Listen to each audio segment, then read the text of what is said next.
Hello friends, कशा तुम्ही सगळे? मस्त मजेत. तर आज मी तुम्हाला दाखवणार आहे सुरमईची करी ग्रेव्ही दाखवणार आहे. चमचमीत अशी असणार आहे. तर चला आता आपण करूयात. काय काय त्याच्यासाठी लागणार आहे ते बघा. मेन तर आपल्याला सुरमई लागणार आहे. चांगली क्लीन करून घ्या, साफ करून घ्या त्याला. अशा प्रकारे मी ते घेतलेलं आहे. क्लीन केलेली आहे, चांगली पाण्यामध्ये चांगली धुवून घेतलेली आहे. इथे मी गरम मसाला वापरला आहे. हळद घ्या थोडी, धना जिरा पावडर घेतलेली आहे, मीठ घेतलेलं आहे चवीप्रमाणे. मग ते चांगलं असं मिक्स करून घ्या. आलं लसणाची पण पेस्ट थोडीशी घेतलेली आहे, त्याला लावलेली आहे. चांगली अशी मिक्स करायची. आता आपण वाटण करणार आहोत. हे जे इथे मी करून ठेवलेलं आहे बाजूला, त्याला मसाला लावलेला आहे. वाटण्यासाठी आपल्याला खोबरं घेतलेलं आहे, लसणाच्या पाकळ्या घेतल्या आहेत, कांदा, टॅमॅटो आणि 2 मिरच्या. जास्त तिखट नाही होणार त्याच्याने मी मिरच्या घेतलेल्या आहेत आणि थोडा आपण मसाला पण वापरणार आहोत. तर चला आता आपण करायला घेऊयात वाटण. पहिलं आपण घेतलं खोबरं घेऊया. सुकं खोबरं जे असतं किंवा आपलं ओलं खोबरं घेतलेलं आहे. ओलं खोबरं घेतलेलं आहे इथे, सॉरी मी सुकं खोबरं बोलले.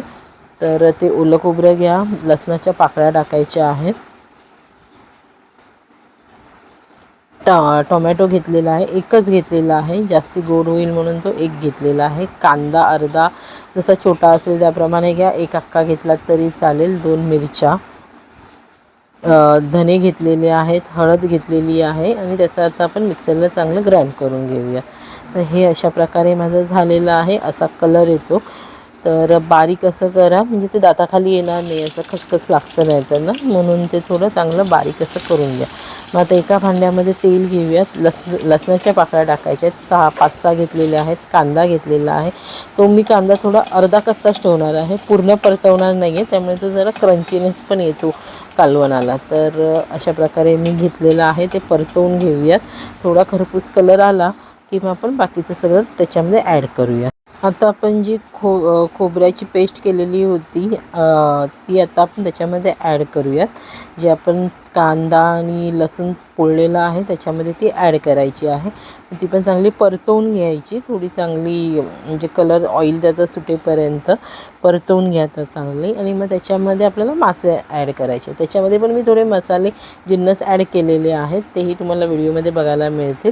आणि भांड्यामध्ये जे असं राहिलेलं त्यामध्ये थोडं पाणी टाका आणि ते त्याच्यामध्ये ॲड करा.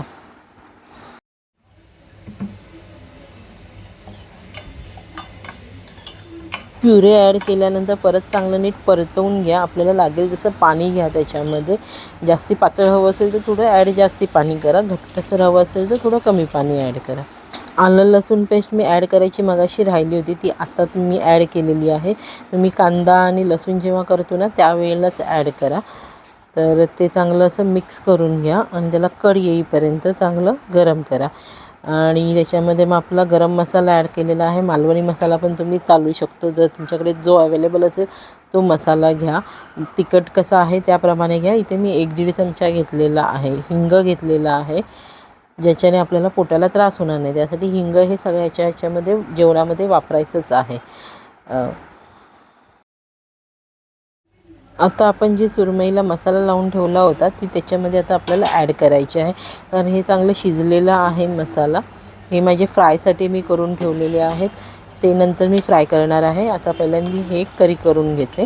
तर ह्याच्यामध्ये एक एक करून आपल्याला सुरमईचे तुकड्या सोडायच्या आहेत. त्याला चांगला कड आलेला आहे.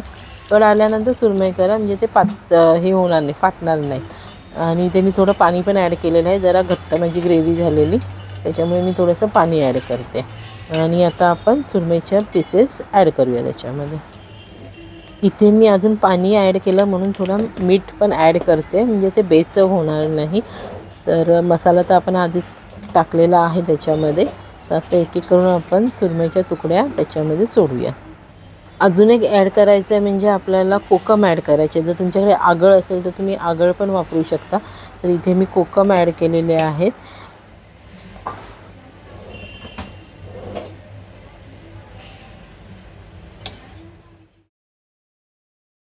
इथे आपली ग्रेव्ही चांगली कड आलेला आहे ग्रेव्हीला. तर आता आपण फायनली तुकड्या ॲड करणार आहोत.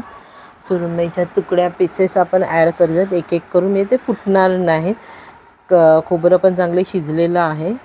तर आता आपण हे ॲड करूयात. एक 5-1 मिनटं त्याला अजून गरम व्हायला देऊयात. उकवायला. मग आपली ग्रेव्ही ही रेडी आहे.